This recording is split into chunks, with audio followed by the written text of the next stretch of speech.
Bird call. Bird call. Bird call. Bird call. Bird call. Bird call.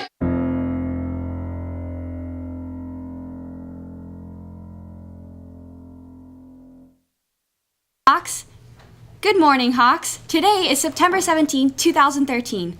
The soccer team will be playing against Contra Costa Christian in a home game on Thursday. Score some goals, Hawks. Today, the girls' volleyball team will have a home game at Granada against Emory. The football team will have a home game on Friday against De Anza at Granada. Let's go, LVCP athletes! On Thursday, October 3rd, the leadership class will be hosting the Fall Talent Show. Starting next week, auditions will be held after school Tuesday, September 26th from 4 to 6 p.m. Sign-up sheets will be posted on the doors of the NPR and on the doors of the main building starting this Wednesday. Come show your special talent, Hawks. We have just achieved WASC accreditation. We are now official, guys. There is a half day on Friday. Go home and do something crazy. Now on to announcements.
Good morning, LVCP. If you don't know me, my name is Mr. Gross, and I teach Earth Science and AP Physics.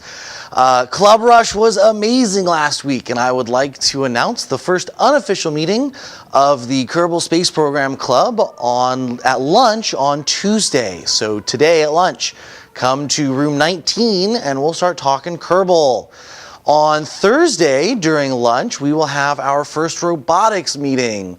So the Hawktronics Robotics Club will meet and we'll talk about what we do and how we can get teams formed and all that good stuff. So I hope to see you either Tuesday or Thursday at lunch in room 19. Hello and welcome to World News for the week of September 17, 2013. The first story for this week takes place in North Korea.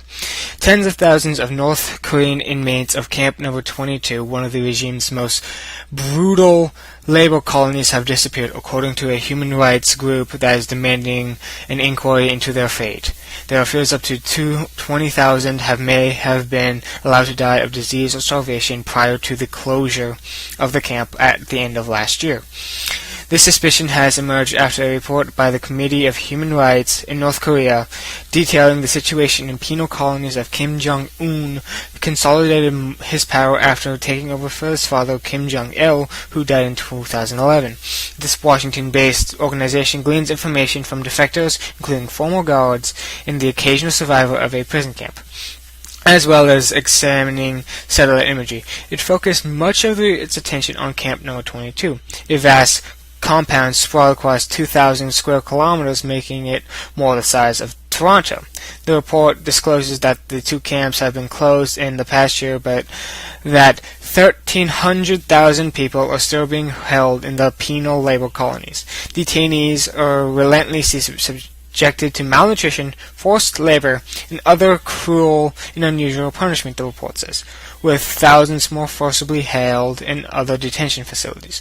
North Korea denies access to camps to the outsiders, whether human rights investigators, scholars, or the international media, and severely restricts the circulation of information across its border.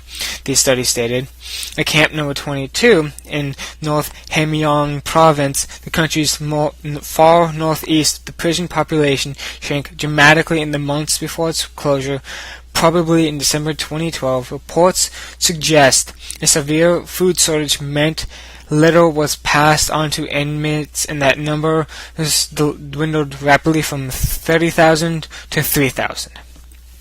The next story takes us to Syria, where President Barack Obama has put military action against Syria on hold and vowed to pursue diplomacy in order to remove the regime's chemical weapons. Damascus now admits as chemical weapons and has agreed to abide by a Russian plan to hand over its arsenal.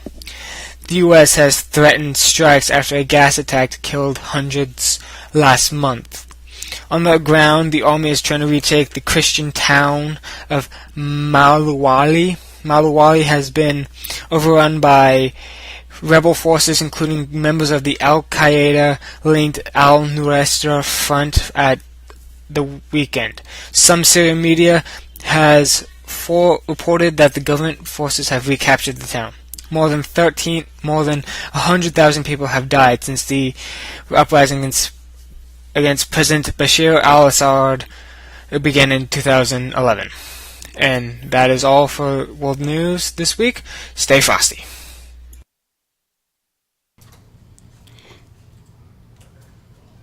Today in Advisory, there will be silent reading. Advisors will also be doing check-ins. Have a good day, Hawks!